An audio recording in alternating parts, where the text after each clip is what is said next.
Steven with Mike Cycle Center. This is the '09 Electra Glide, 26-inch wheel. Not good news. Got the primary and the clutch tore off.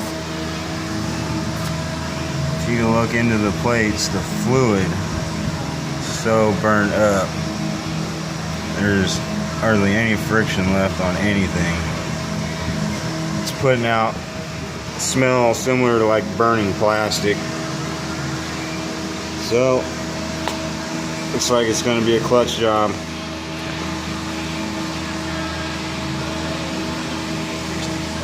Damn shame.